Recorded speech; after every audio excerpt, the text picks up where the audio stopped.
chabwino kuno ni Kukambilana. So pamene tili kuno Kukambilana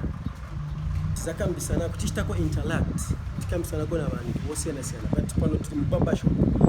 zina ya barbershop pali zina ya barbershop ni ndani zina ya barbershop oh smart barbershop tili mu smart barbershop Kukambilana tione kama vile vishi mu smart barbershop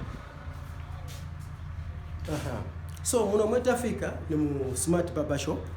ndiye muguys wamene agera ndiye mune wake wa barbershop then uku ku the other side kulifutiwa mai benango amapezeka ku side pamene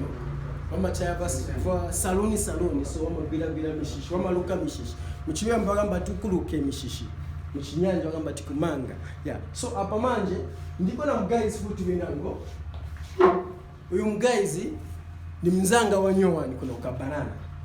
pamene nzoenda mu street kuseni pamene nzobwera lero ku Foxdale Forest na komana naye muguys uyu aniposha niwe vinga bakamba mule bwana tani ndi chebwino so apa futi pena bwera pano pa barbershop futi amtamangira futi bwana futi konipo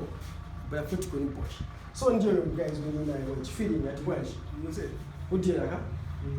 nena kukonda that's why wanakala mzana wewe so iwe nifuna wauze bantu swai zina yako wauze ko zina yako na vamene ufuna bantu babwino mitima baja babwino mitima maningi bamene bamatandiza abantu ngati wangafuna ukutandiza wangakutandizeko naye so wauze bamene ufuna zina yangu ndine Alex ngara kuno Kukambilana mbo kutandizo mvula mtenze ku school nitseko support issue ya school ndinifuna kumpa so manje iwe ndiwe Alex ndani Kunda so huyu ni Alex Kunda. Alex Kunda ni surname ya Mchibemba muno Mzambia mwatu. So iwe Alex Kunda. So iwe kuno mpabasho. Wenzi wabona kushita chani.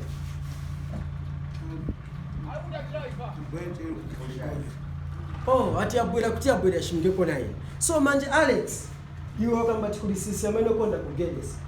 Chifukwa ine ni better ndizo kupasa but nifuna iwe uoneke bwino. Umuntu usisizigerewe bino bakugere choice yakati yako simame so tietwe choice yako yakati ni rangizi yako yamene ukonda yamene ufuna bakugere bamene bagera ni rangizi yako hii why waikonda why wakonda then maona bandika kamusha ati aikonda cause ndiye kamusha so manje hapa iwe waza kugela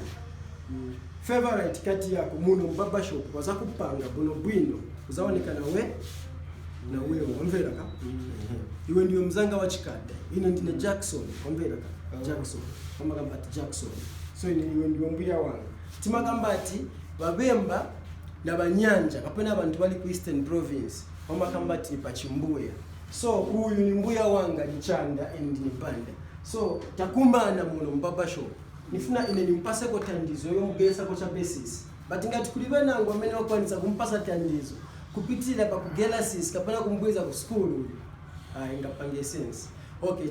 tienti wene vevi za chitika kuli mguys watu pamene wanza mpanga line mwanje hapa line mwanje wala next amene